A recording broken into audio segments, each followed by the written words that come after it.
राहुल जी क्या कहेंगे? जिस तरीके से प्रमोद जी कहते हुए नजर आ रहे हैं, बातों में फैक्ट है। जिस तरीके से बिहार का विकास होना चाहिए वो विकास नहीं हुआ। पलायन की समस्या बता रहे हैं, बेरोजगारी की समस्या बता रहे हैं, शिक्षा स्तर की अगर हम बात कर ले, ये समस्याएं बिल्कुल नजर आ रही है। आरोप प्रत्यारोप तो चलता रहेगा, लेकिन जो ये समस्याएं हैं वो लगातार बनी हुई है और इससे इनकार नहीं किया जा सकता। 20 साल से नीतीश कुमार ही है, लेकिन जिस तरीके से बिहार का विकास होना चाहिए था वैसे बिहार का विकास नहीं हुआ है। राहुल जी,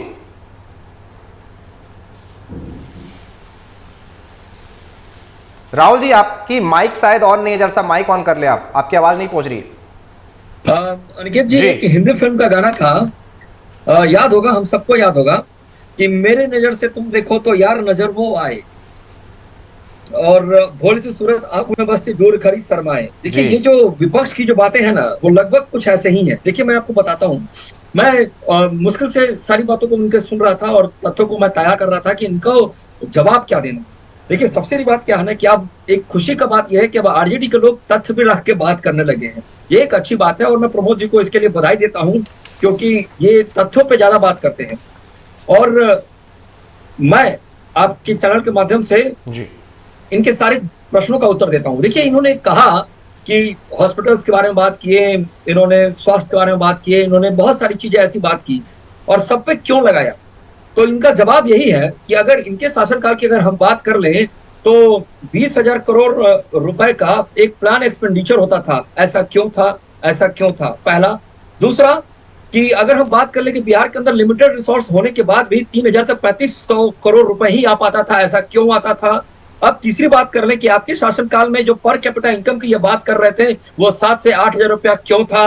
अब चौथी बात अगर कर ले कि 2005 से 2005 तक पटना के अंदर अगर हम बात कर ले तो 6 से 8 घंटा बिजली बहुत मुश्किल से रहा करती थी। ऐसा क्यों था? अब पांचवी बात अगर कर ले कि हॉस्पिटल्स की अगर हम बात कर ले, स्वास्थ्य विभाग की, तो उसमें कुत्ते टहला करते थे, ये गूगल पे ऐसा क्यों लिखा जाता है? मेडिकल कॉलेज की संख्या कितनी थी? अब बातें हुई है तो थोड़ा सा बताना है कि सीएम आवास में अपहरण का सेटलमेंट क्यों होता था। इन सब चीजों का ये जवाब नहीं दे पाएंगे। अब देखिए, यहां पर दूसरी मैं आपको बात बता दूं कि किंतु परंतु में हम जनता को नहीं उलझाना चाहते हैं, क्योंकि अक्सर आरजेडी का एक स्वभाव रहा है लटकाना, अटकाना, भटकाना, और इसके आगे कुछ बचता है तो जाति उन्माद को फैलाना।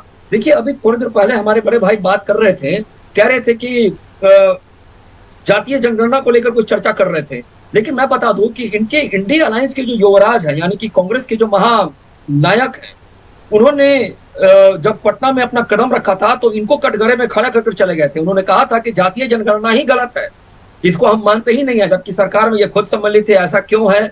अब आ जाता हूं मैं आपके महत्वपूर्ण प्रश्न के ऊपर। ये बात कर रहे थे जो कटाक्ष किए 15 साल के ऊपर, तो देखिए, ये अपना एक स्वभाव होता है अपनी बातों को रिप्रेजेंट करने का, लेकिन मुझे लगता है कि आज एक ऐसा तरीका है कि अगर हमारे सूबे के मुखिया की बात है तो इस तरह की बातें नहीं होनी चाहिए। ये राजनीति का विषय नहीं था। माननीय मुख्यमंत्री जी का जन्मदिन है, वो अच्छे हो बुरे हो, आपके लिए वो आज शिकायत करने का समय नहीं था। कभी इसके लिए एक वक्त चुना जाता है। ये आरजेडी की सोच-बूझ पे निर्भर करती है। और एक महत्वपूर्ण बात प्रमोद जी ने एक बात कही कि बिहार की जनता ने वोट देने का काम कर आशीर्वाद देने जा रही है। तो ये जो आपसी जो रंग रूप रेखा जो तैयार की जा रही है बिहार के लिए कि तेजस्वी यादव मुख्यमंत्री बन गए, तो अगर लोकतंत्र की सच्ची आस्था में अगर भरोसा है आरजेडी वाले को, क्योंकि मैं तेजस्वी यादव जी को कहता हूं कि नहीं है, क्योंकि आपको मैं याद दिला दूं 2015 के चुनाव में तेजस्वी यादव जी ने अपना वोट स्वयं नहीं जाकर डाला था। कहा कि क्या फर्क पड़ता है, ऐसा इनका था जो वोट डालने नहीं गए थे। तो देखिए, इस तरह की बातें करके अगर बातों से मुख्यमंत्री बना देना है तब तो कोई बात ही नहीं है, लेकिन अगर कामदार लोगों को नामदार लोगों से बचकर अपने काम को करना है तो नामदार लोगों का जो प्रचार प्रसार है वो उनके ही लोग कर सकते हैं विज्ञापन के तौर पे। अब एक सबसे महत्वपूर्ण बात कि बिहार कितना बदला। अगर बिहार बदलने की बात करें तो शायद हमारे बड़े भाई इस चीज को भूल जाए। हम झारखंड से उठाते हैं, जहां इनकी गठबंधन की सरकार है, वहां आर्थिक विकास दर की अगर हम बात करें तो 10.46% है। 10.46% है। पश्चिम बंगाल की बात कर लेते हैं तो 11.04% है। यूपी जो बीजेपी की खुद गवर्नमेंट है, वहां पे जो सबसे बड़ा राज्य है देश का, वहां बात करें तो 12.84% है। और बिहार 14.47% से आगे बढ़ रहा है। तब भी बिहार को कटघरे में खड़ा करना है, क्योंकि इनको अपनी राजनीति करना है। देखिए, मैंने आपको बताया कि 2005 में 7 से 8 हजार प्रति व्यक्ति आय थी, अगर आज 66,828 रुपए हो गए हैं, मैं इस चीज को बिल्कुल मानता हूं कि देश में ये कम है। क्या ये बिहार के लिए स्वाभिमान की बात नहीं है? मैं बिल्कुल इस बात पे आ जाता हूं कि आज जो सड़कें हमारे बिहार में देखने को मिल रहे हैं, अगर तुलना करें, अक्सर हमारे बड़े भाई लोग इस बात को कहते हैं कि आप चले जाते हैं 15 साल के शासन में, ठीक है, हम उस चीज को छोड़ देते हैं, हम आते हैं अपने ही शासन में।